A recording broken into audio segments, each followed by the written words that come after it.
Bismillahirrahmanirrahim. Assalamualaikum warahmatullahi wabarakatuh. Alhamdulillahirrabbilalamin. Wassalatu wassalamu ala asrofil anbiya'i wal mursalin wa ala alihi wa sahbihi ajma'in, amma ba'du. Pertama-tama kepada yang terhormat Ibu Kepala Sekolah SD Negeri Bedahan 1, Ibu Dawati SPD, yang saya hormati kepada Bapak Ibu semua yang telah hadir pada hari ini. Pertama-tama marilah sama-sama kita panjatkan kehadirat Allah Subhanahu wa taala atas berkat rahmat dan hidayahnya kita dapat berkumpul pada kesempatan kali ini. Salawat teriring salam semoga selalu tercurahkan kepada junjungan kita Nabi besar Muhammad sallallahu alaihi wasallam. Bapak Ibu, izinkan saya pada kesempatan kali ini saya akan memaparkan sedikit apa yang sudah saya dapatkan dari pendidikan saya, yaitu tentang menyebarkan penerapan dan pengalaman budaya positif, Bapak Ibu. Jadi kalau Bapak Ibu dengar kata budaya positif, pasti yang terngiang-ngiang itu pembiasaan gitu kan ya Bapak Ibu ya, sikap-sikap anak yang positif, nah pasti begitu. Saya di sini di pendidikan guru penggerak ini sudah sampai di modul kedua sekarang, tapi materi ini adanya di modul 1 karena di satu modul itu ada 4 materi, jadi cukup banyak begitu. Modulnya sekitar 10 sampai 11 modul, makanya kurang lebih 6 bulan gitu saya pendidikannya. Nah, di budaya positif ini ada beberapa yang akan saya sampaikan. Ini sebetulnya relate banget Bapak Ibu sama kita di kelas, gimana Bapak Ibu kalau di kelas ketemu anak yang gimana, ketemu anak yang bawel, yang agak-agak aktif gitu. Nah ini nanti di sini kita akan sama-sama sharing, kita akan sama-sama tukar pendapat. Mungkin Bapak Ibu punya pengalaman di kelas gimana, saya punya pengalaman. Nah disinilah tempatnya.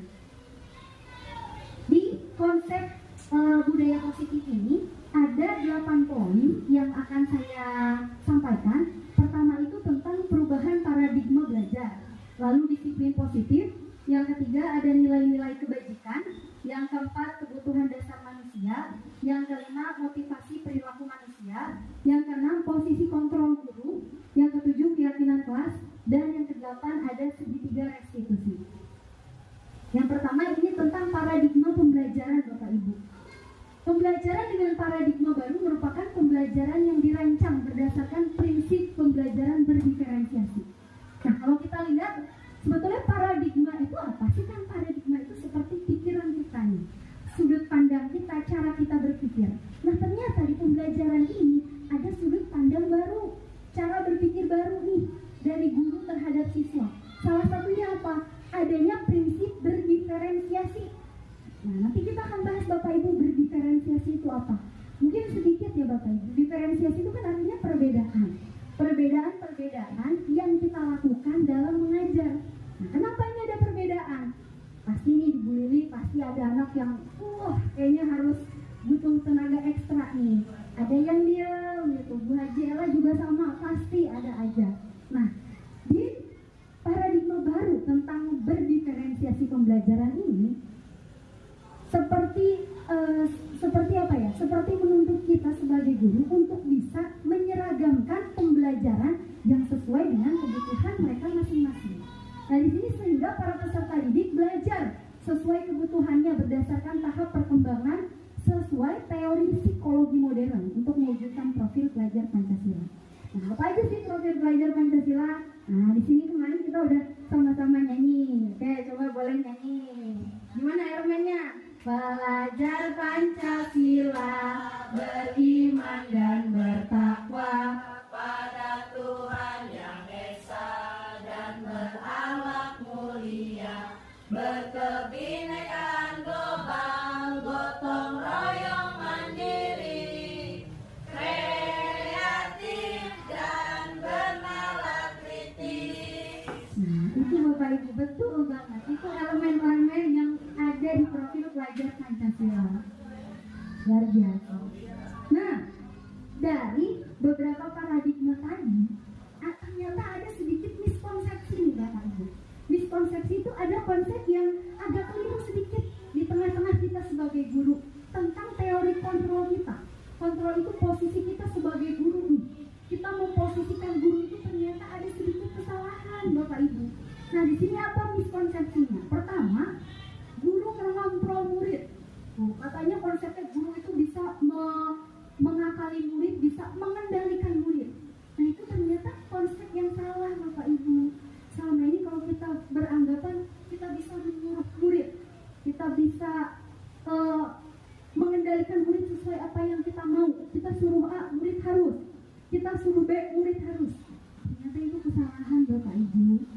Ternyata itu miskonsepsi yang selama ini mungkin saya juga ternyata masih suka melakukan itu di kelas. Ya, nanti manusiawi ada di sini juga sini, pria manusiawi. Next, terus kedua, ada ilusi bahwa kritik dan membuat rasa bersalah mampu menguatkan karakter. Datang ke kelas terlambat atau lupa pakai sepatu warna hitam, kita beri beberapa ucapan-ucapan kekecewaan. Saya kecewa kamu gini. Ternyata ketika kita menumbuhkan rasa bersalah, itu juga salah Bapak Ibu, bukan salah, artinya ada konsep yang keliru. Nanti Bapak Ibu ada berikutnya di sini, ilusi bahwa semua penguatan positif efektif dan bermanfaat. Ini juga ternyata miss. Ternyata tidak semua penguatan yang kita berikan itu cocok buat semua murid. Gitu. Ada murid ternyata yang nggak cocok sama penguatan yang kita buat. Mungkin salah satunya seperti halnya murid saya yang berkebutuhan khusus di kelas, tidak mampu melaksanakan suruhan murid. Ternyata penguatan itu bisa saja salah kalau muridnya itu tidak bisa menyempurnakan apa yang kita sampaikan. Lalu terakhir nih, teori kontrol miskonsepsi yang terakhir, ilusi bahwa orang dewasa berhak bermakna. Kita merasa diri kita dewasa, kita merasa diri kita sebagai guru yang paling dihormati, harus dipatuhi, apa yang kita lakukan harus dihormati, yang kita lakukan harus dipatuhi oleh semua murid, tanpa A, B, C, D, harus. Ternyata itu juga miskonsepsi. Saya sangat banyak berefleksi di sini. Ini juga masih gitu Bapak Ibu, saya karena masih dengerin apa kata Ibu Dea. Kalau tidak, kami boleh belajar di luar.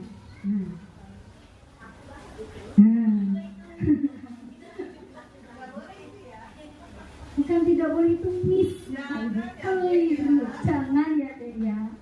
Nah begitu. Nah nanti gimana caranya? Nah ternyata di sini ada kekeliruan yang ternyata ada paradigmanya, ada cara pandangnya, mengubah paradigma stimulus respon ke pendekatan teori kontrol. Nih Bapak Ibu, yang selama ini saya masih suka lakukan ternyata adanya di sini. Masih suka ada di stimulus respon. Pertama, kelas kebutuhan kita sama. Kita sebagai guru nganggap nih, murid itu sama kebutuhannya. Butuh belajar perkalian, butuh belajar pembagian. Nah, terus kita juga menganggap semua orang melihatnya hal yang sama.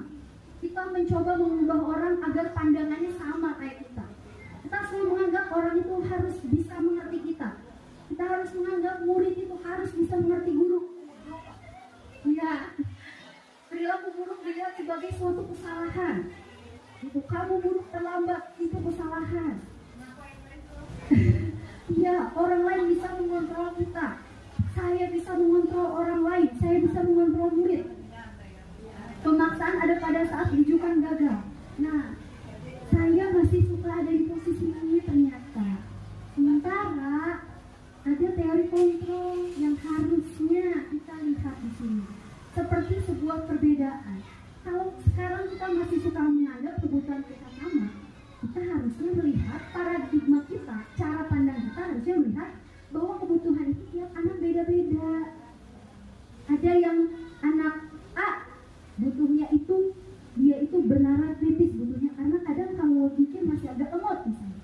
Anak B butuhnya itu pembelajaran seperti ini. Nah, seperti itu.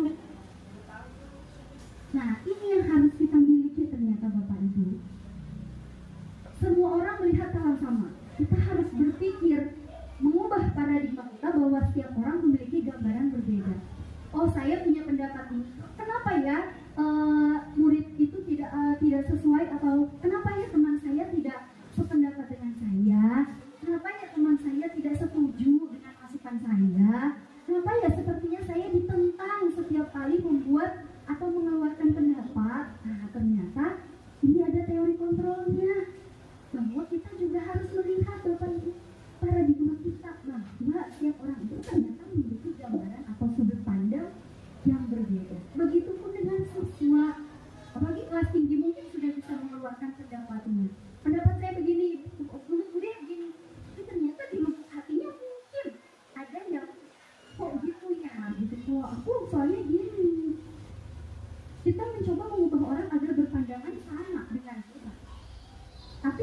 caranya ini harus diubah dengan apa? Kita berusaha memahami pandangan orang lain tentang dirinya. Jadi bukan pengen mengerti kita, tapi mengerti kondisi yang ada. Begitu.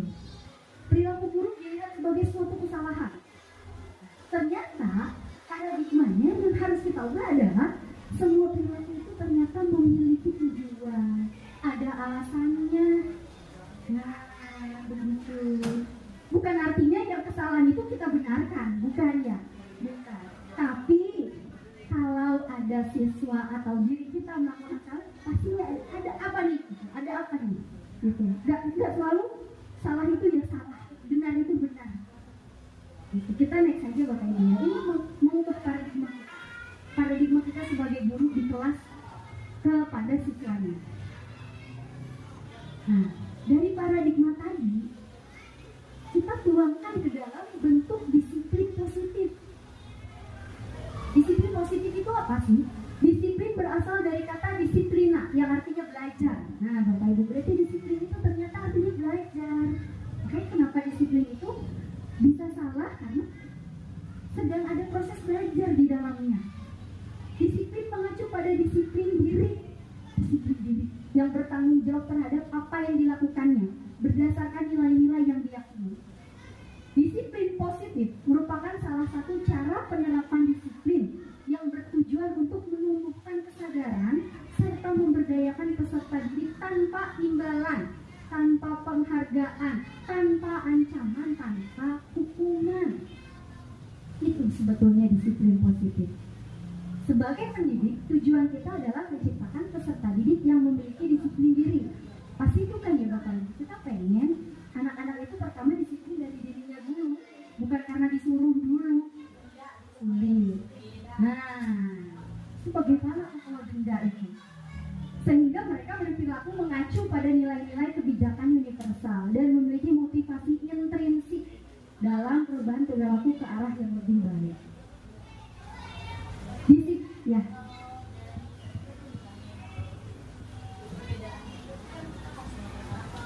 Ya, betul.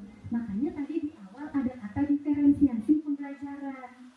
Diferensiasi itu apa? Diferensiasi itu adalah proses kita mengenali murid sesuai dengan kebutuhan masing-masing Bapak Ibu. Saya jadi terpikir waktu saya belajar di modul 1.1 tentang filosofi Ki Hajar Dewantara. Jadi Ki Hajar Dewantara itu menyebut bahwa pendidikan itu sejatinya adalah menuntun manusia sesuai kodratnya, kodrat yang ada pada dirinya, kodrat alam dan kodrat damai untuk keselamatan bersama. Nah, makanya muncullah diferensiasi pembelajaran dari paradigma filosofi Ki Hajar Dewantara tadi, yaitu menuntun kodratnya, muncullah diferensiasi pembelajaran. Nah, diferensiasi kan kalau kita tahu saat kita belajar kita menggunakan gaya yang berbeda pada tiap anak sesuai dengan kebutuhan belajar mereka. Gitu. Nah, makanya muncullah apa setelah diferensiasi pembelajaran? Adanya asesmen diagnostik. Nah, asesmen diagnostik yang pernah saya share waktu itu adalah untuk mengetahui bagaimana kita melihat anak-anak yang sesuai mana. Apalagi Pak Agis mungkin saya tobat sebagai guru olahraga, pasti gak semua anak bisa. Gak semua anak bisa. Ada yang gak bisa banget, ada yang bisa setengah, ada yang bisa banget. Gitu. Nah, dari adanya perbedaan itu, kita harus paham bahwa setiap anak memiliki kelebihan atau kebutuhan belajar masing-masing. Muncullah diferensiasi pembelajaran di situ. Nah, dari situ, karena ada perbedaan ini, kita masukkan ke disiplin positif, Bapak Ibu. Untuk menerapkannya, kita harus mengetahui nilai-nilai kebajikan. Kebajikan itu kayak kebaikan Bapak Ibu gitu ya. Nah, nilai-nilai kebajikan itu apa sih? Nilai-nilai kebajikan yaitu nilai yang disepakati bersama, lepas dari suku bangsa, agama, bahasa, maupun latar belakang. Nilai-nilai kebaikan yang sama-sama kita sepakati di SD Kedahan 1 misalnya apa? Nah, di sini ada contohnya Bapak Ibu. Contoh nilai kebajikan dari 3 pengertian. Yang pertama ada dari profil pelajar Pancasila, lalu ada dari IBO Primary Years Program, lalu ada dari keterampilan hidup life skill. Nah, ini nilai-nilai kebajikan Bapak Ibu. Yang tadi Bapak Ibu sama-sama nyanyikan itu nilai-nilai kebajikan yang mungkin kita sudah sepakati di SD Kedahan 1 ini. Ya kan? Ini profil pelajar belajar Pancasila, ini nilai kebajikan. Lalu ada dari primary years program, nilai kebajikannya apa? Toleransi, rasa hormat, integritas, mandiri, menghargai, antusias, empati, keingintahuan, kreativitas, kerjasama, percaya diri dan komitmen. Itu nilai kebajikan, nilai-nilai baik yang sama-sama kita sepakati. Lalu ada life skill, dapat dipercaya, lurus hati, pendengar yang aktif, tidak merendahkan orang lain, dan memberikan yang terbaik dari diri sendiri. Itu juga nilai kebajikan. Nah, nilai-nilai kebajikan ini yang nantinya menjadi tonggak kita untuk membuat disiplin positif. Pasti kalau kita mau anak punya rasa disiplin positif, tapi kan munculnya pasti pengen impiannya ya anak-anak pengennya punya rasa-rasa ini, punya nilai-nilai kebajikan ini. Kan kita pengen anak-anak bisa hormat terhadap orang tua, bertoleransi, berintegritas, mandiri, menghargai. Ini nilai-nilai kebajikan. Jadi berkaitan Bapak Ibu. Dari tadi bagaimana anak punya kebutuhan masing-masing, lalu kita arahkan semuanya dengan kebutuhan itu melalui diferensiasi pembelajaran. Lalu kita arahkan lagi dengan disiplin positif yang kita munculkan. Nah, dari disiplin positif itu kita ambil nilai-nilai kebajikan ini. Nah, tapi Bapak Ibu, untuk membentuk disiplin positif itu, kita harus tahu dulu bahwa setiap anak memiliki karakternya sendiri, memiliki gayanya sendiri, memiliki kebutuhannya sendiri. Nah, dilihat dari mana? Perbedaan-perbedaan itu bisa kita lihat dari kebutuhan dasar manusia. Kebutuhan dasar manusia adalah segala sesuatu yang kita lakukan untuk mendapatkan apa yang kita inginkan. Seluruh tindakan yang kita lakukan memiliki tujuan tertentu, dan semua usaha terbaik yang kita lakukan adalah dalam rangka agar kebutuhan dasar kita terpenuhi. Nah, kebutuhan dasar itu emang apa aja sih? Kebutuhan dasar itu yang nggak bisa bilang Bapak Ibu, yang harus ada di dalam hidup kita. Kalau nggak ada, kita nggak bisa hidup. Tuh, begitu. Kebutuhan dasar pokok. Nah, ini 5 kebutuhan dasar manusia yang wajib ada. Ada 1, 2, 3, 4, 5. Kalau salah satunya tidak ada, ayah hidup kita tidak tenang, menderita. Yang pertama, Bapak Ibu, bertahan hidup. Bertahan hidup itu apa contohnya? Makan, kita perlu makan. Pakaian, tempat tinggal, keamanan, ini wajib pokok. Ibaratnya seperti kebutuhan primer kita, kebutuhan pangan, sandang, pangan, papan, sandang. Ya, itu adalah sandang, pangan, papan. Itu yang wajib ada.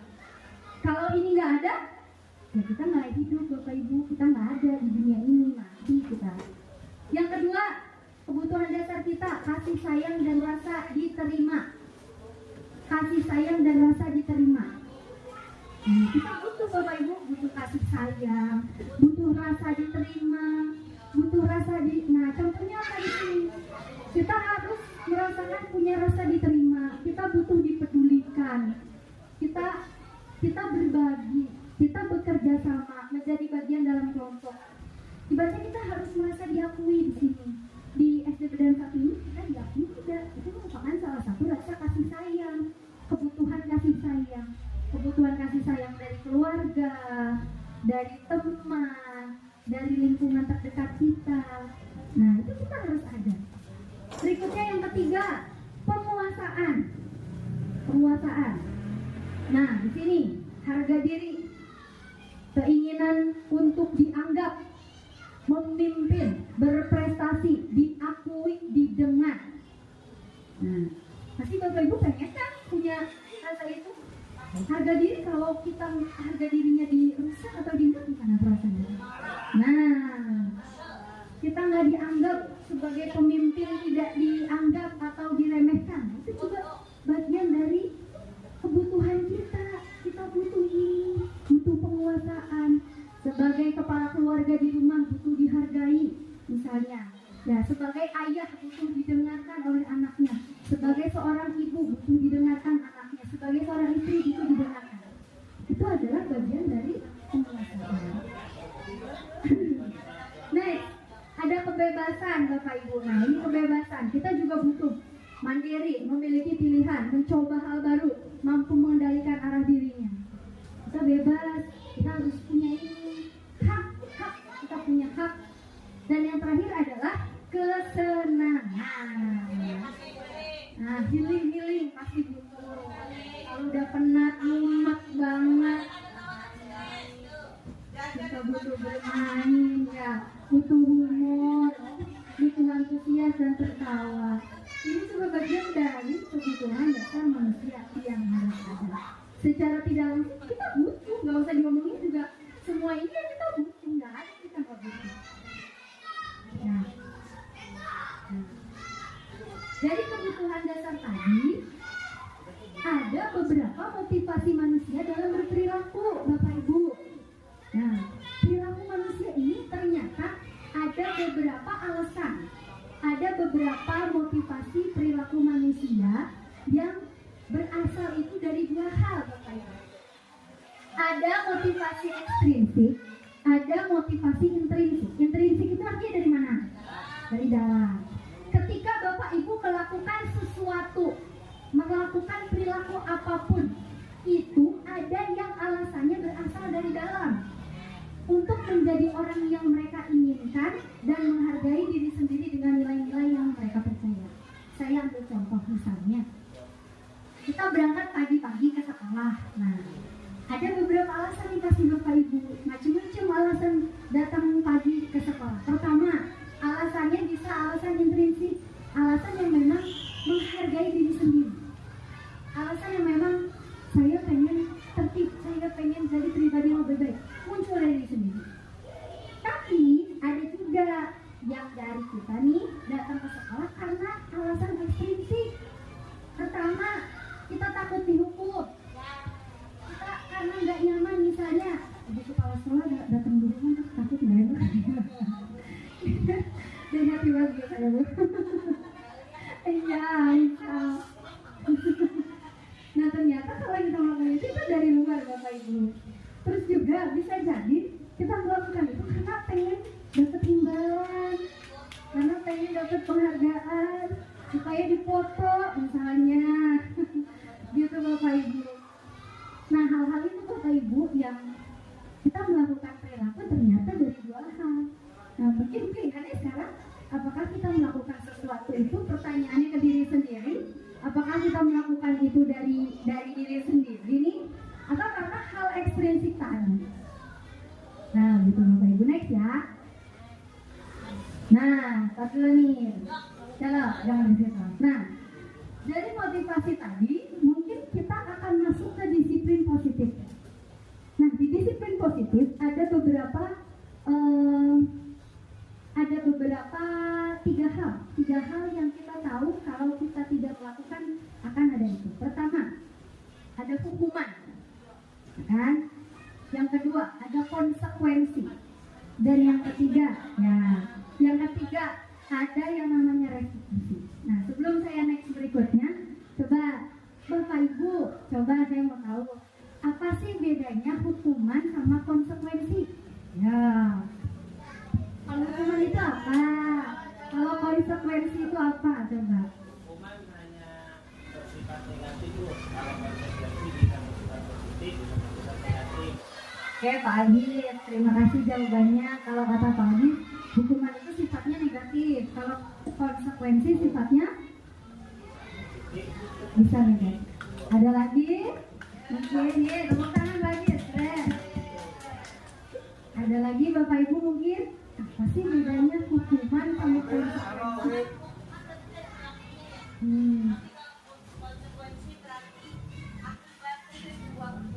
Oke, kata Bu Ani begitu, tepuk tangan Bu Ani. Bu Haji nih, dikasih hukuman sama dikasih konsekuensi, apa bedanya? Ayo, ada yang tahu? Oke.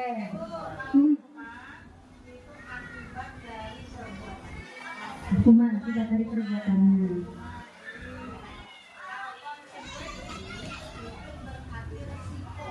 resikonya, resiko yang ditanggung gitu ya Bapak Ibu ya kalau melakukan kesalahan. Kalau dia berbuat baik kan konsekuensinya dapat kebaikan. Boleh tepuk tangan buat ibu kepala sekolah kita, luar biasa. Nilai berapa nih Bapak Ibu imbalannya? 100 deh, imbalan tuh Bapak Ibu begitu. Nah, kita lihat Bapak Ibu, kita selama mengajar pasti pernah memberikan hukuman, pasti memberikan konsekuensi. Tapi nih, apakah hal tersebut sudah sesuai dengan kebutuhan anak-anak? Kita lihat dulu ya perbedaannya. Nih perbedaannya Bapak Ibu. Ketika disiplin itu dilanggar, ada 3 hal yang muncul dari kita sebagai guru. Ada yang mengeluarkan berupa hukuman, ada yang mengeluarkannya berupa konsekuensi, ada yang cara menanggulanginya dengan merestitusi. Kita lihat dulu apa perbedaannya. Hukuman itu tidak terencana atau tiba-tiba biasanya ngasihnya. Hari itu melanggar langsung dikasih. Kedua, murid tidak tahu apa yang akan terjadi. Biasanya kalau murid itu melakukan kesalahan, murid nggak tahu nih, nanti guru aku nanti hukum apa ya? Biasanya nggak tahu, belum terbayang gurunya nanti akan memberikan punishment apa, nggak tahu nih. Lalu yang ketiga, bersifat satu arah. Dari guru langsung ngasih ke murid. Nih hukumannya, bersihin kaca jendela, bersihin kamar mandi, satu arah. Dan yang terakhir, biasanya berupa hukuman fisik atau psikis. Fisik biasanya, telat datang, bersihin kamar mandi, telat datang, lari. Nah, atau kalau psikis, telat berdiri di depan, dilihatin teman-teman malu. Nah, ya. Lalu yang kedua, ada yang guru biasanya melakukannya berupa konsekuensi. Nah, apa sih bedanya nih? Kalau pertama, konsekuensi itu sebelum anak-anak melanggarnya, dari awal itu sudah disepakati dulu peraturannya, sudah bikin kesepakatan dulu bareng-bareng. Misalnya, kesepakatannya anak-anak kalau nanti jadwal tiket ini sudah dibuat, kalau ada yang melanggar kira-kira kita bikin konsekuensi apa ya? Misalnya Bu, ini aja Bu, ngebat tiketnya jadi 2 hari misalnya gitu. Sekarang sama besok di double Bu. Ya, mau aja jalan gitu. Artinya gini, artinya hukuman itu sudah dibuat dulu dari awal. Beda ya kalau sama hukuman tadi. Kalau hukuman tadi sudah dibuat dulu di awal. Tiba-tiba. Kalau konsekuensi itu disepakati dulu, dibangun di awal. Jadi oke, fix ya anak-anak ya, kesepakatannya kalau ada yang nggak piket ini. Ya Bu, sip, sepakat. Tuh kalau tok. Nah, baru deh kalau tiba-tiba 2 minggu, 3 minggu kemudian ada yang melanggar, sudah tahu dari konsekuensinya. Nah, di sini bedanya. Kalau hukuman murid tidak tahu, tapi kalau konsekuensi murid sudah tahu dulu. Piketnya hari ini, aduh, udah deh ini konsekuensinya ini, gitu. Udah tahu duluan. Yang ketiga, sikap guru selalu memonitor murid. Jadi dimonitor dari awal kesepakatan itu dibangun, sudah dimonitor duluan, diingatkan. Ingat ya anak-anak konsekuensinya apa kalau mau piket. Jadi diingatkan terus, dibangun terus. Beda kalau hukuman kan tidak, karena sifatnya apa tadi? Tiba-tiba. Ya, ada lagi ternyata Bapak Ibu yang paling baik dari ketiga ini, yaitu restitusi. Restitusi apa? Restitusi itu proses menciptakan kondisi bagi siswa untuk memperbaiki kesalahannya. Proses kolaboratif yang mengajarkan murid untuk mencari solusi. Nah, untuk restitusi nanti ada pembahasan tersendiri di belakang. Jadi artinya ketika disiplin positif itu dilanggar, guru biasanya akan menentukan perbaikan apa yang dilakukan. Apakah berupa hukuman, apakah berupa konsekuensi, atau berupa restitusi. Nah, tapi sebelum guru itu melakukan hukuman, sebelum guru itu melakukan konsekuensi kalau ada yang melanggar, kita harus kenal dulu kita ini posisinya ada di mana. Ternyata kita ini ini sebagai guru punya 5 posisi kontrol diri. Kita punya 5 posisi kontrol diri Bapak Ibu di kelas. Pertama, ada guru sebagai penghukum. Nah, penghukum. Nah, jadi artinya posisi kita sebagai guru ada di mana nih? Apakah kita ada di bagian penghukum? Apakah kita ada di pembuat rasa bersalah? Ada nggak guru yang suka dikit-dikit supaya anak itu melihat rasa bersalah? Ada. Gini misalnya, itu cewek banget sama kamu, itu nggak nyangka kamu begini. Mengecewakan banget, memalukan kelas 5A.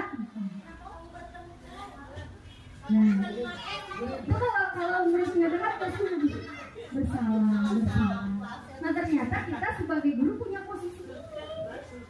Yang ketiga, kita sebagai guru punya posisi kontrol sebagai pemantau. Di depan gerbang ada yang telat. Udah jam berapa nih? Jam 7.15. Kenapa terlambat? Kamu tahu nggak? Kenapa? Kamu tahu nggak alasannya apa? Kalau terlambat hukumannya apa? Biasanya pembawaannya lebih tegas sebagai penghukuman. Ada posisi kontrol sebagai teman. Sebagai teman. Kamu tuh gimana sih? Kan Budia udah ngingetin dari kemarin, jangan kayak gitu. Nanti Budia yang kena omelin kepala sekolah. Ayolah bantu, jangan kayak gitu anak-anak. Biasanya pembawaan posisi kita sebagai teman. Dan yang terakhir sebagai manajer. Manajer ini adalah posisi sebagai guru di mana ketika ada siswa melanggar disiplin positif, dia akan menggali dulu alasannya apa. Ditanya, kamu kenapa hari ini? Alasannya apa? Kamu tahu nggak kesalahan kamu itu ternyata salah atau betul? Biasanya dibangun itu namanya sebagai manajer. Nah dari kelima ini Bapak Ibu, coba kita berefleksi. Kita ini ada di mana sih biasanya?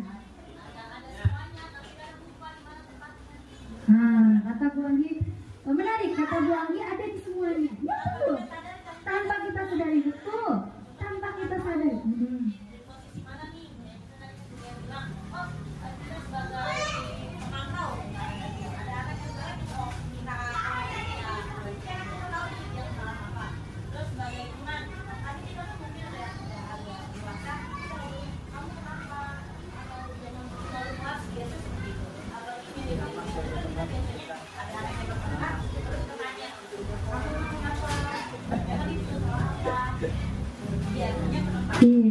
Iya, betul Bu Anggi. Ternyata sebetulnya kita bisa saja, tepuk tangan. Sebetulnya kita bisa saja ada di 5 posisi kontrol ini, ya. Tapi ada beberapa posisi kontrol yang sebaiknya Bapak Ibu ya, sebaiknya kita hindari. Kira-kira dari 5 ini yang sebaiknya kita hindari yang mana? Ya, betul Bu Anggi. Sebaiknya kita menghindari posisi ini. Kenapa? Nah, karena nanti ada alasannya. Kira-kira yang paling bagus sebagai posisi kontrol yang mana? Yang paling bijaksana. Iya, betul.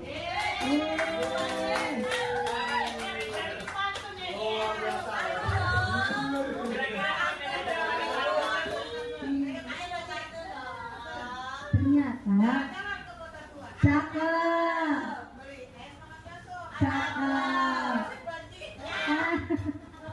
Aduh, baju bikin dulu.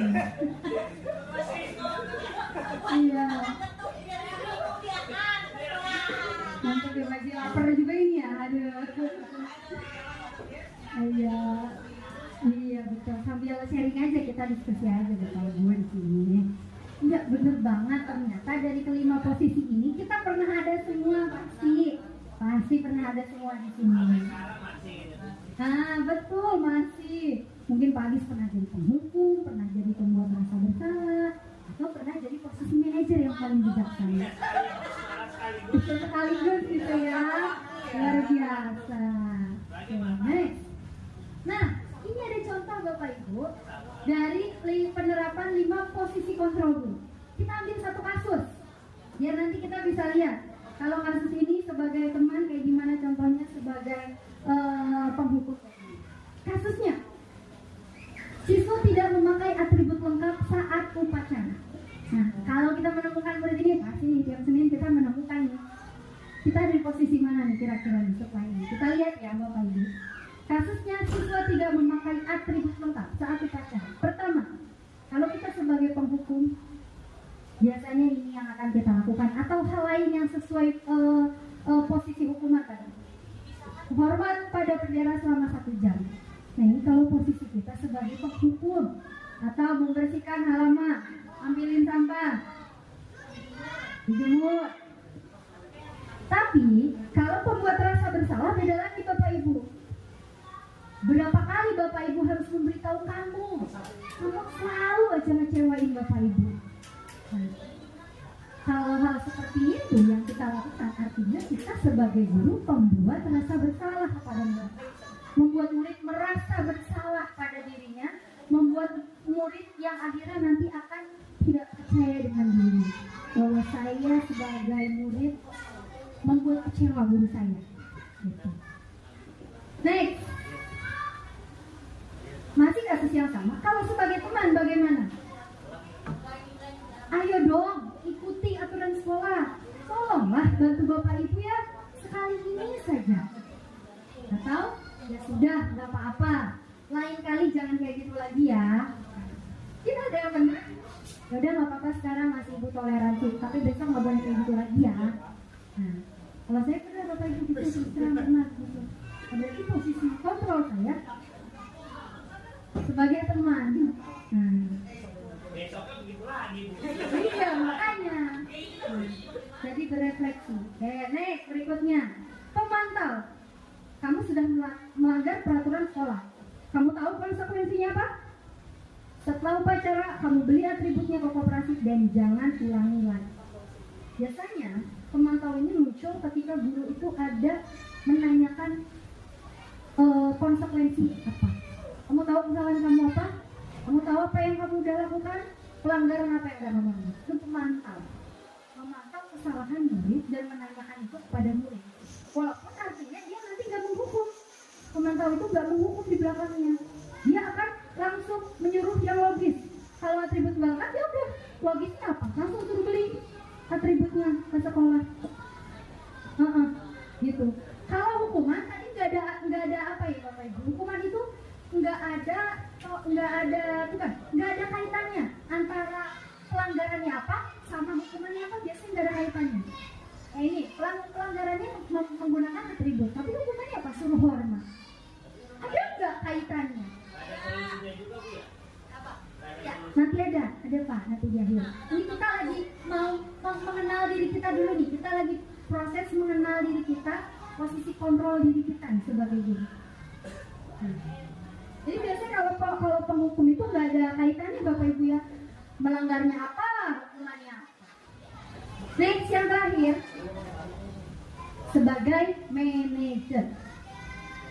Sebagai manajer, kita sebagai guru biasanya akan menanyakan dulu dan tidak ada sikap yang sampai marah-marah gitu. Apakah kamu tahu kesalahannya apa? Kira-kira bagaimana kamu memperbaiki ke depannya? Jadi dibangun tuh Bapak Ibu, dibangun rasa apa ya? Bukan rasa bersalah, seperti pemahaman anak tentang apa yang sudah dilakukan dan kedepannya dia mau melakukan apa itu dari anak sendiri. Sebagai guru ya memanage siswa. Oke, kamu hari ini atributnya tidak lengkap. Untuk kamu salah nggak? Tanya dulu. Ya, alasannya apa? Kamu kayak gini. Didengarkan dulu alasannya apa. Saya jadi alasannya karena misalnya rumah saya kebakaran Bu, semalam itu Bu. Misalnya, amit-amit atau misalnya lupa Bu naruhnya, saya juga udah cari Bu, saya dari subuh Bu nyari nggak ketemu. Ditanya dulu. Nah setelah itu ya sudah langsung Kira-kira menurut kamu, bagaimana cara memperbaiki kamu? Kamu sudah bersikap seperti ini. Ada nggak cara yang bisa kamu lakukan supaya ke depannya kamu tidak melakukan ini?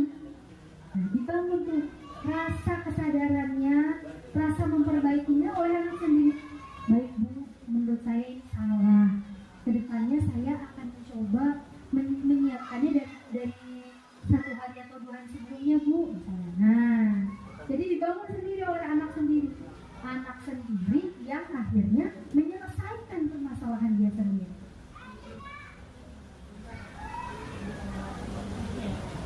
Nah, Bapak Ibu, itu 5 posisi kontrol. Saya juga masih berefleksi, mungkin saya juga masih ada di kondisi mendukung.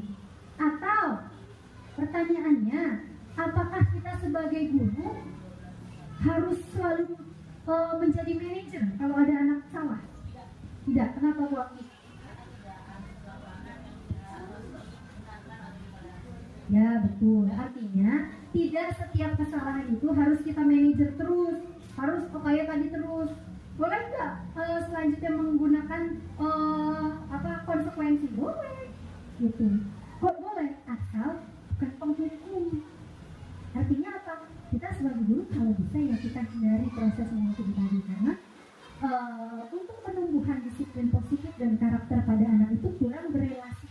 Yang paling berelasi masih yang masih lebih berkolerasi itu konsekuensi Bapak Ibu, bukan penghukum. Gitu. Jadi kalau misalnya kita mau memanajer anak, bagaimana dia melakukan kesalahan, boleh kita tanyakan. Berikutnya nggak usah kayak gitu lagi, setiap anak salah kita manajer lagi, kita tanyakan lagi, kita tanyakan kayak gimana lagi. Boleh menggunakan konsekuensi gitu. Kita bikin aturan yang jelas, kita bikin konsekuensinya ini ke depannya. Itu tadi 5 posisi kontrol. Next, sekarang kita lihat Bapak Ibu. Posisi kontrol apakah aku? Coba. Saya kecewa sekali dengan kamu. Termasuk yang apa? Termasuk posisi kontrol sebagai teman, pembuat rasa bersalah, penghukum, manajer. Pembuat rasa bersalah. Iya betul.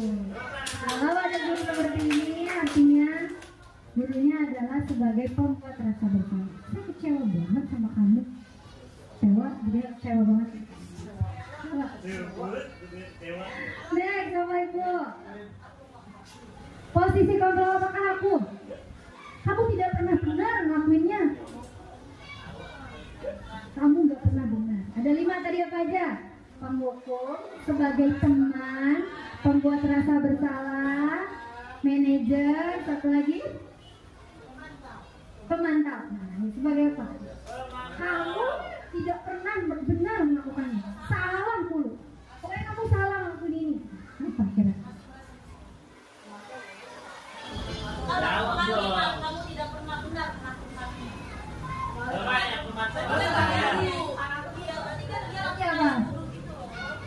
Kalau diawali dengan kalimat itu, kalau Bapak Ibu, kalau jadi Bapak Ibu misalnya ada anak, Bapak Ibu pertama ngeluarin kata ini. Berikutnya apa yang Bapak Ibu lakukan? Dihukum. Berarti sebagai apa? Kalau Bapak Ibu ngomong gini ke anak, berikutnya apa nih? Kata-kata berikutnya apa? Tindakan berikutnya? Itu salah. Nah, bisa jadi. Kita lihat berarti ini bisa sebagai penghukum, bisa sebagai pemantau. Kita next lagi. Posisi kontrol apakah aku? Apa rencanamu untuk menyelesaikan masalah ini? Ya, kamu sudah tahu kesalahan kamu? Sudah. Kira-kira menurut kamu berikutnya apa? Iya, jawabannya adalah manajer. Apa cirinya? Jadi cirinya adalah posisi manajer itu adalah kita nggak ngeluarin hukuman dari diri kita, Bapak Ibu. Kita nggak ngeluarin tindakan dari diri kita, tapi dari anak sendiri nanti yang mengeluarkan tindakannya. Dari apa? Dari adanya pertanyaan ini. Rencana kamu untuk menyelesaikan masalah ini gimana? Berantem nih, ada berantem teman. Datang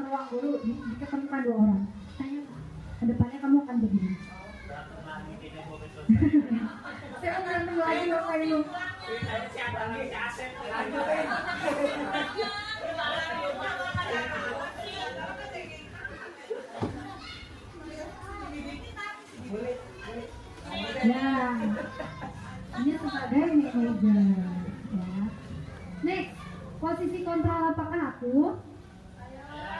Ayolah, lakukan demi Bapak Ibu ya. Ayo, jangan kayak gitu lagi besok. Penting Ibu ya. Ibu capek kayak gini mulu.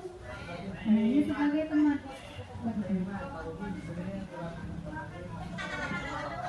Kira-kira Bapak Ibu, kalau kita memposisikan diri kita seperti ini, ya ada ini nggak Bapak Ibu? Ada sisi negatifnya nggak dari anak kitanya nanti akan seperti apa kira-kira? Kalau kita memposisikan diri kita sebagai teman dalam hal begini, ya.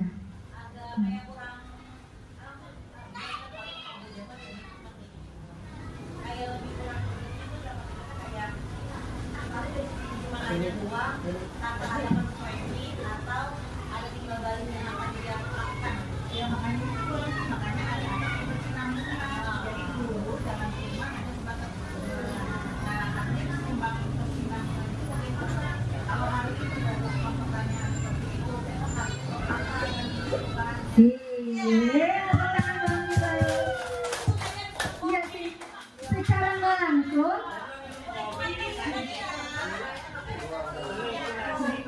ternyata secara nggak langsung yang Ibu sampaikan itu tadi Ibu sebagai manajer. Nah, luar biasa. Karena apa? Tadi menanyakan besoknya akan seperti apa tindakannya. Dan Bu Anggi betul, kalau kita sebagai ini terus dibawa kita sebagai guru bisa hilang lama-lama. Gitu. Kita boleh nggak sih akrab sama murid sebagai teman? Boleh sekali. Kita sebagai orang tua, sebagai teman boleh. Tapi, selamat datang Bu Yaya. Ya. Jadi kalau kita terus-terusan di posisi ini, ya betul seperti yang Bu Anggi bilang. Nantinya dibawa kita sebagai guru hilang. Apalagi kalau kita ngajarnya di kelas tinggi. Udah deh, kelas tinggi pasti kalau kita dianggapnya sama teman ya udah. Nanti akan ya hilang secara perlahan wibawa kita akan hilang sebagai guru. Posisi apakah aku? Kamu tidak pernah mendapatkan nilai jika tidak mengerjakan tugas.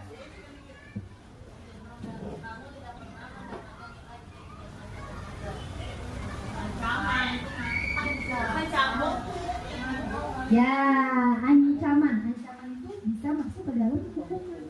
Artinya apa? Kalau kita nggak itu, kamu tidak pernah mendapatkan nilai jika tidak mengerjakan tugas.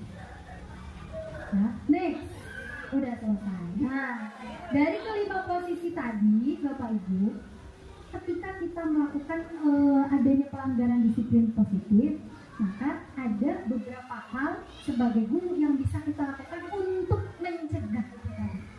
Nah, caranya apa mencegahnya? Dengan membuat keyakinan kelas. Keyakinan. Kenapa keyakinan kelas? Kenapa bukan peraturan kelas? Ayo, apa yang bisa bedain? Apa bedanya keyakinan kelas dengan peraturan kelas?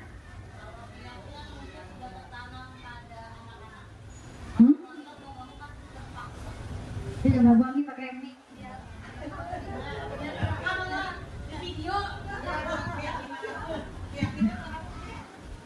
Mengapa keyakinan kelas? Mengapa bukan peraturan? Menurut saya kalau keyakinan itu berarti kan sudah mendasar dari diri anak itu sendiri, gitu kan. Sedangkan kalau peraturan, namanya peraturan mau tidak mau, senang atau tidak, jadi dia harus melakukannya.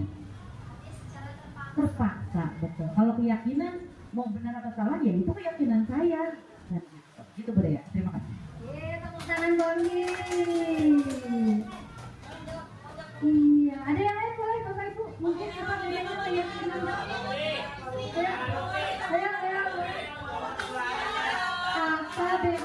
keyakinan, kenapa bukan peraturan? Ya, kenapa? Apa bedanya keyakinan dengan peraturan? Kalau tadi kata Bu Anggi, keyakinan itu dari dasar diri, dari dalam diri. Kalau peraturan sifatnya memaksa, karena dari luar. Kita lihat ya Bapak Ibu, kita lihat di sini. Kenapa keyakinan? Kenapa bukan peraturan? Sekarang sebelum saya next, Bapak Ibu di kelasnya yang sekarang sudah diterapkan peraturan kelas atau keyakinan kelas? Masih peraturan. Di sekolah kita ada aturan juga nggak Pak? Ada peraturan kan di sekolah? Ada peraturan. Kita lihat apa itu keyakinan.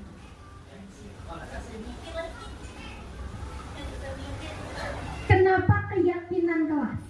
Keyakinan, dari kata depannya keyakinan. Ya, artinya segala kesepakatan yang dibuat di dalam kelas itu berdasarkan dari keyakinan para peserta didik yang dibuat secara bersama-sama. Kita lihat, pertama, bersifat abstrak, bukan yang karena apa? Dari dalam diri. Yang kedua, berupa pernyataan universal, bisa disepakati oleh bersama-sama, bukan hanya segelintir orang, atau bahkan dibuat oleh hanya satu guru, bukan. Ketiga, dibuat dalam pernyataan positif. Pernyataan positif. Nanti kita lihat Bapak Ibu, maksudnya pernyataan positif apa? Yang keempat, sedikit saja supaya mudah diingat. Yang kelima, sesuai dengan kondisi kelas dan sekolah sehingga mudah diterapkan. Dan yang keenam, semua warga sekolah harus dilibatkan saat membuat keyakinan kelas. Boleh nggak bikin keyakinan sekolah? Boleh. Di samping tetap ada peraturan sekolah. Keyakinan apa misalnya? Keyakinan sesama guru. Yuk kita buat sesama guru SD dan 1 kita mau bikin keyakinan apa? Misalnya saling menghargai. Oke, kita buat saling menghargai sesama guru. Kita lihat Bapak Ibu. Kita lihat dulu apa perbedaan antara peraturan kelas dengan kesepakatan kelas. Coba Bapak Ibu perhatikan bedanya peraturan dengan keyakinan. Keyakinan itu sama dengan kesepakatan Bapak Ibu, sama. Coba diperhatikan.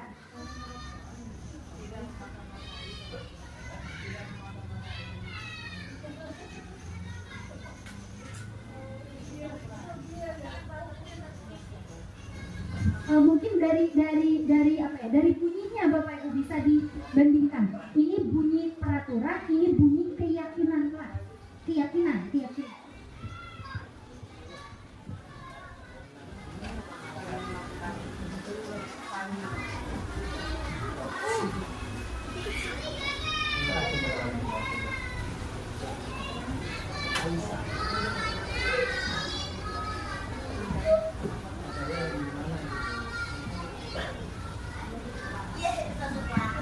Keyakinan dengan kesepakatan sama, artinya memang dibuat berdasarkan kesepakatan bersama.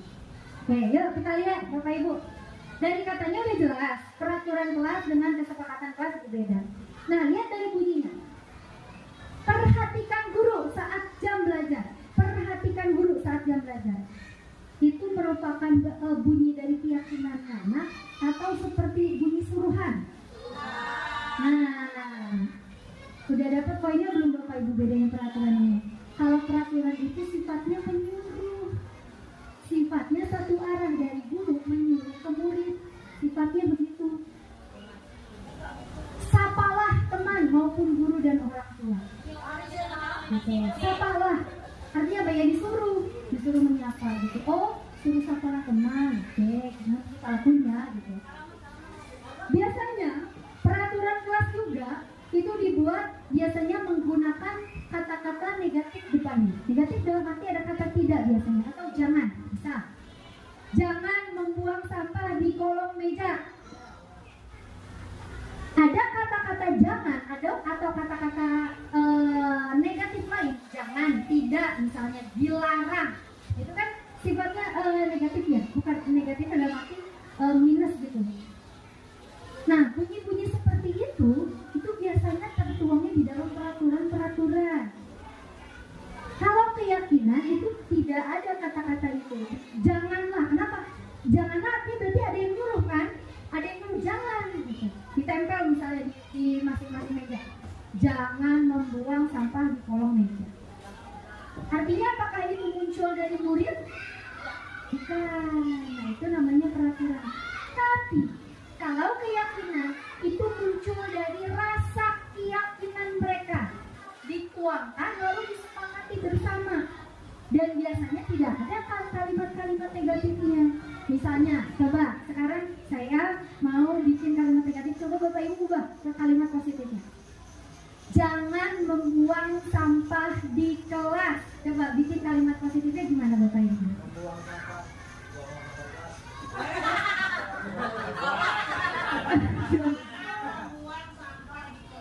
peraturan, sifatnya peraturan. Karena ada kata jangan, gitu. Artinya dibuat oleh guru harus dipatuhi oleh. Nah sekarang kalau keyakinan berarti diubahnya seperti apa? Jagalah. Dua, Mak. Suruh aja, Le. Sampah pada tempatnya. Suruh aja. Membuang sampah pada tempatnya, maka akan mengurangi. Tadi prinsipnya keyakinan kasih itu sedikit bu, tapi udah betul sebenarnya yang ibu buat artinya membuang sampah pada tempatnya. Tidak ada kalimat suruhan di situ, tidak ada kalimat negatif di dalamnya. Nah itu yang disebut dengan keyakinan kelas. Keren Bapak Ibu udah berhasil keren Ibu. Jagalah misalnya. Jangan berisik di kelas. Ayo coba diubah Bapak Ibu jadi gimana? Jangan berisik di kelas. Dia lebih baik ya. Gimana ya? Ya boleh Ibu yang lain. Keyakinan artinya yang muncul dari anak-anak sendiri. Yang baca gaji semua itu. Langsung diam semua biar jadi emas. Ayo ada yang bisa Bapak Ibu mau ubahnya nanti gimana supaya jadi keyakinan bersama-sama. Jangan berisik di kelas. Tenang aja nih.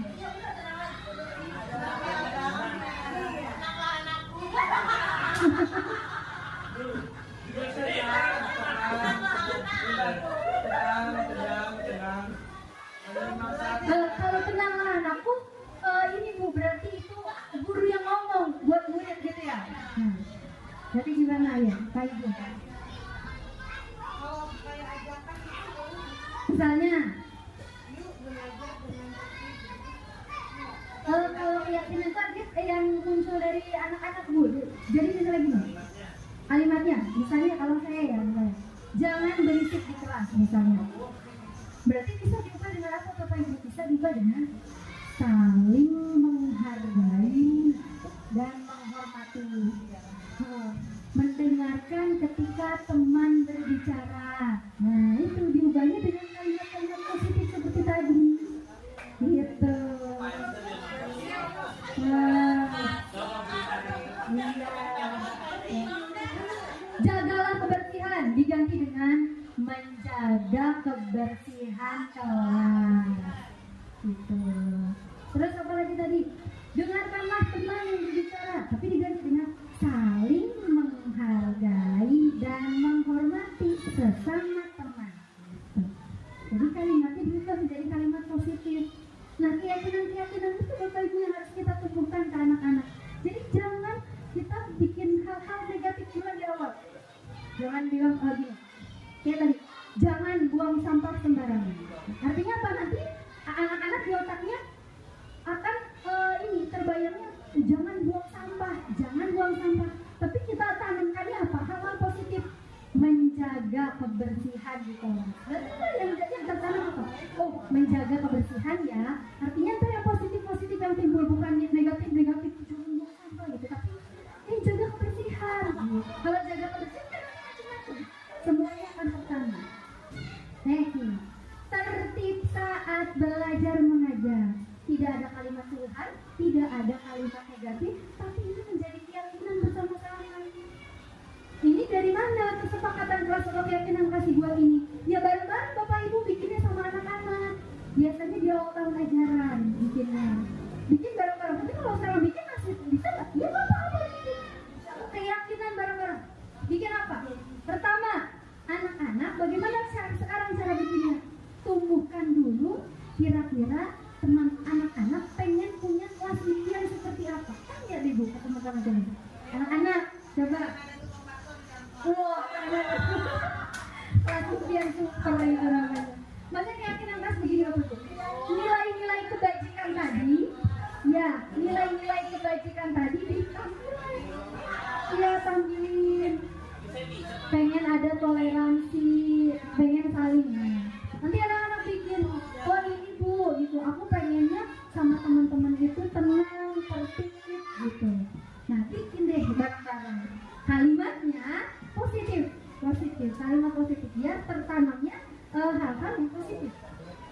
Kayak gini tadi, menjaga kebersihan diri sendiri, kelas dan lingkungan. Bukan gini kalimatnya, bukan jangan membuang sampah sembarangan. Bukan, tapi kalimatnya kita ubah jadi kalimat positif. Menjaga kebersihan diri sendiri, kelas dan lingkungan. Menciptakan suasana yang sejuk dan teduh di lingkungan sekolah. Saling mengingatkan, mendukung dan membantu antar sekolah. Bukan misalnya gini, kalau kalimat peraturan gini, tanamlah tanaman di sekitar kelasmu. Nah, diubah jadi seperti ini, menciptakan suasana yang sejuk dan teduh di lingkungan sekolah. Jadi gimana Bapak Ibu, udah ada bayangan bedanya peraturan sama keyakinan? Sudah ya? Nah, itulah salah satu cara kita untuk menimbulkan disiplin positif. Ini yang terakhir. Yang terakhir, segitiga restitusi. Nah, ini adalah proses dialog yang dijalankan guru agar dapat menghasilkan murid yang mandiri dan bertanggung jawab. Kalau tadi ada 3, Bapak Ibu masih ingat? Tindakan guru kalau anak salah, apa aja yang pertama tadi? Tindakan guru tadi kalau anak salah, melakukan kesalahan ada 3. Menghukum, konsekuensi, dan restitusi. Nah, penghukum, ibu bapak ibu udah tahu apa dan akibatnya apa, konsekuensi sudah tahu. Nah, ini yang terakhir adalah restitusi. Restitusi adalah proses dialog yang dijalankan guru agar dapat menghasilkan murid yang mandiri dan bertanggung jawab. Ada 3 tahapan Bapak Ibu kalau kita merestitusi anak-anak kalau anak itu salah. Jadi ini dibuat kalau anak melakukan kesalahan. Pertama, menstabilkan identitas.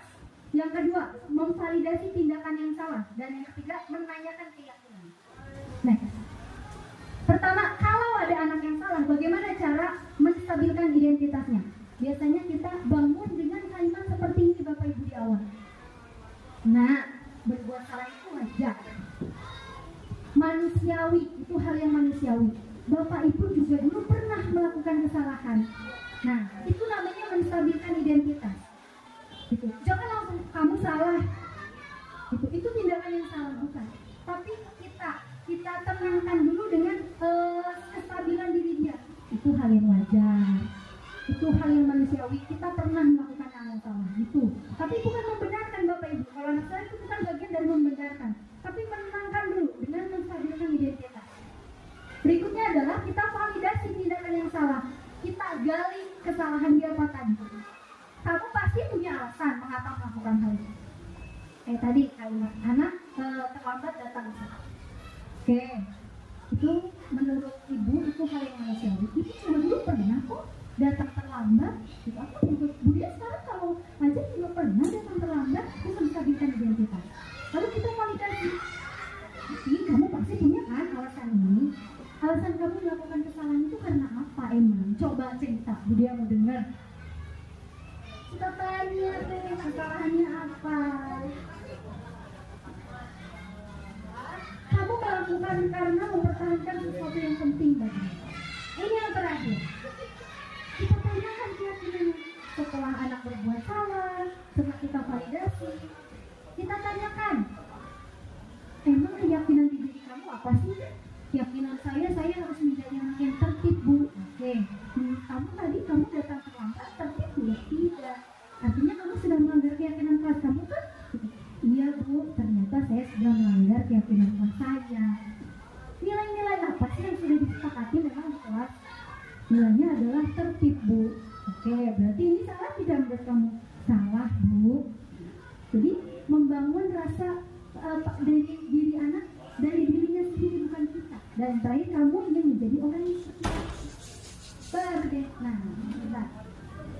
Ini adalah salah satu video saya pada saat saya melakukan skenario Bapak Ibu, skenario kesalahan. Jadi ini bukan kesalahan beneran Bapak Ibu, ini saya buat skenario yang di dalamnya ada bagaimana cara kita mendiskusikan kesalahan. Nah ini restitusi ini ada di posisi kontrol guru sebagai manajer. Kenapa? Karena di penghukum tidak ada guru yang seperti ini, ditanya, divalidasi, tidak ada, pasti langsung hukum. Ya kan, pembuat rasa bersalah, udah langsung dibikin dia merasa bersalah, tunggu kecewa. Tapi posisinya adalah dengan sebagai manajer, sebagai iya, dengan kurang kedengeran.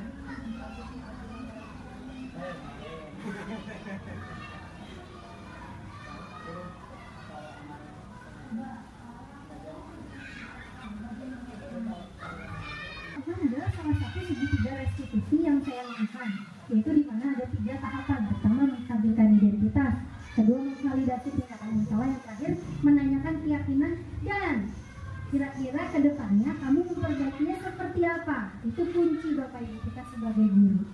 Ya, mungkin Bapak Ibu itu saja yang bisa saya sampaikan. Tadi kita sudah diskusi bersama-sama tentang budaya disiplin positif.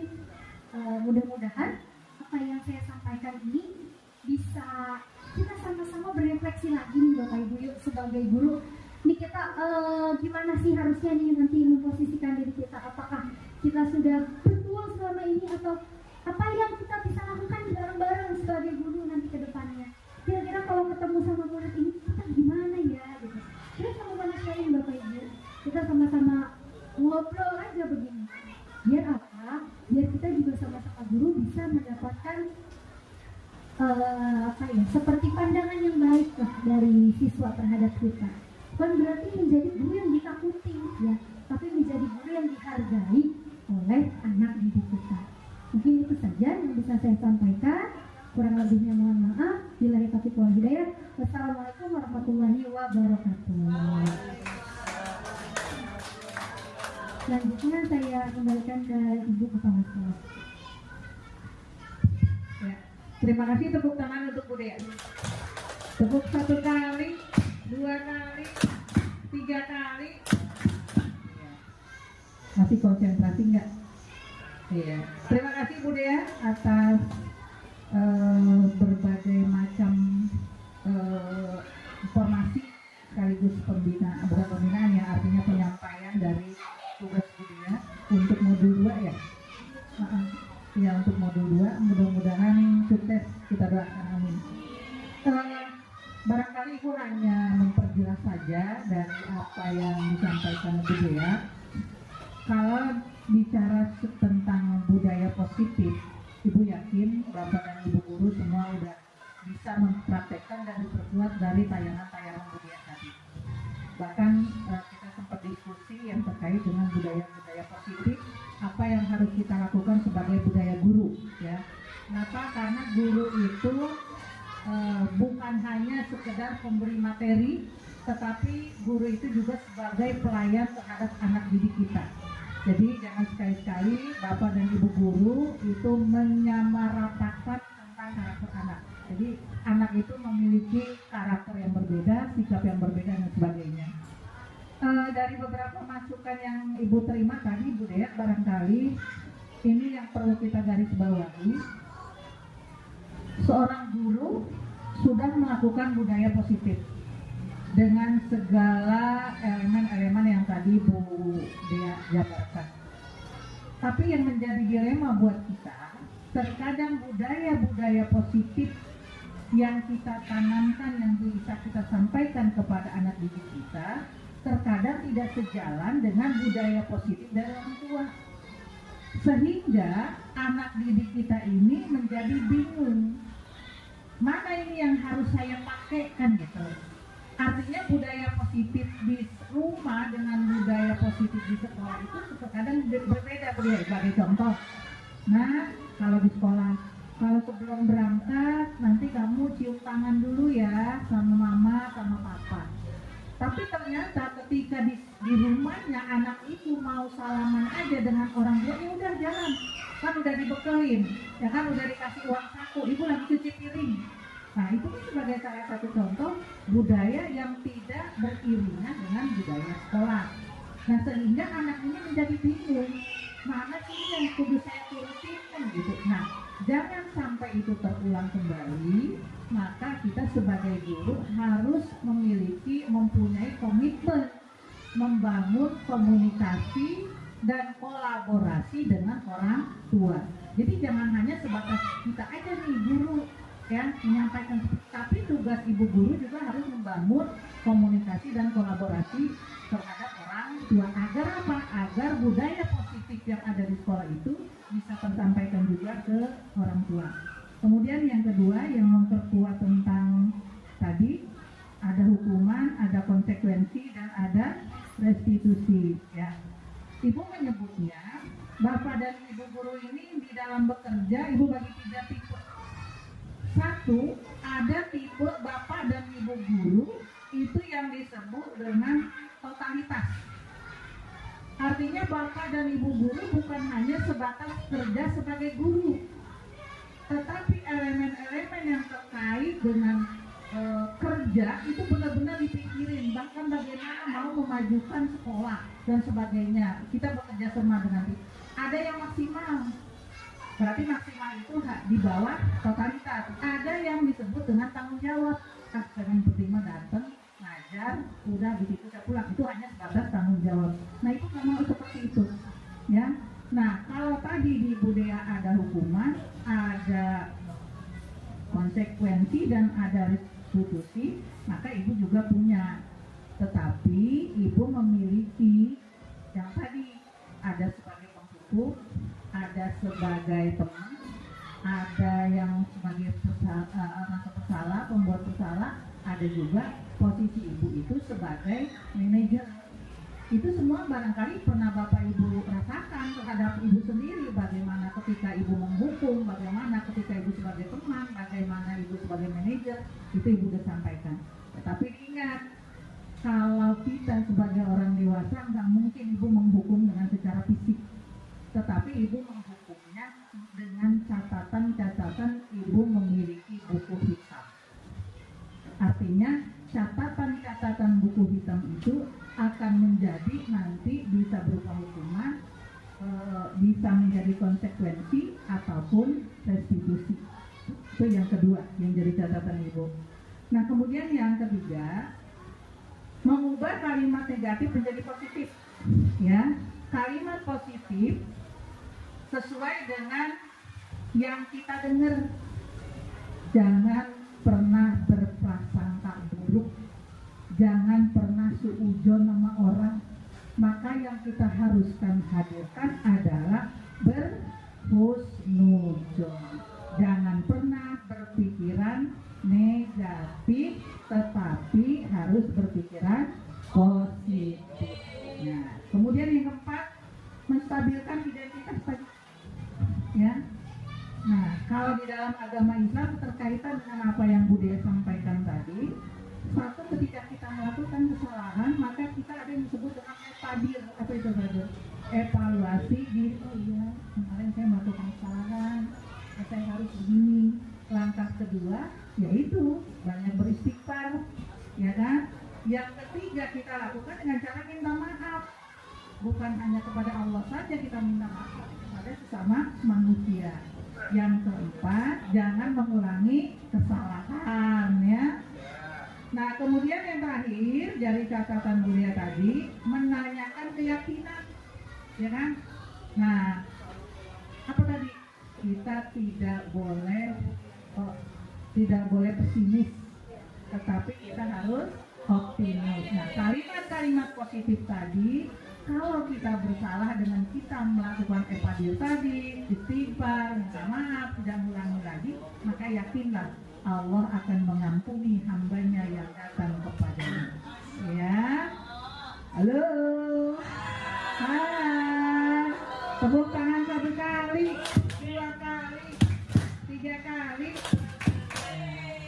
Jadi ibu simpulkan seperti itu ya, apa yang disampaikan oleh Buddha udah luar biasa. Ibu hanya memperkuat saja bahwa bapak dan ibu guru harus mengubah mindset, harus mengubah pandangan bahwa anak kita saat ini dalam keadaan yang berbeda dibanding 10 tahun yang lalu. Kalau dulu kita punya kekuasaan megang kelas, gua harus begini, ya saya harus begini, tapi untuk sekarang tidak seperti itu, ya. Terima kasih atas kebersamaan kita di siang hari ini. Semoga Allah meridai kita. Mohon maaf dari ibu, barangkali ibu hanya memperkuat saja, ya. Mudah-mudahan ilmu yang kita dapat di hari ini bisa kita kembangkan untuk anak didik kita. Dari ibu, assalamualaikum warahmatullahi wabarakatuh. Budia dengar Adel dengan beberapa teman lainnya katanya mencontek.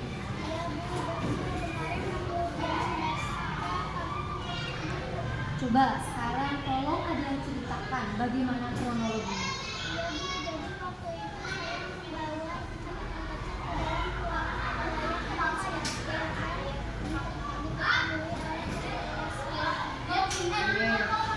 Menurut Bude, apa yang dilakukan Adel itu secara manusiawi pasti kita terangkan. Tindakan itu adalah tindakan yang memang bagian dari manusiawi. Setiap orang pasti punya kesalahan. Nah, coba sekarang ceritain kenapa Adel kok bisa sampai nyontek.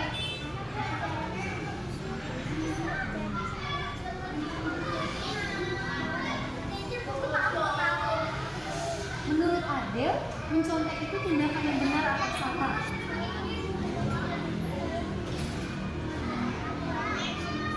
Oke, betul, itu adalah tindakan yang salah.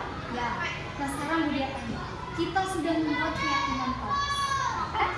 Menurut Adel, keyakinan kelasnya apa sih yang harusnya itu? Jujur. Berarti kalau Adel mencontek sudah melanggar keyakinan kelas? Nah, berarti kedepannya Adel harus apa?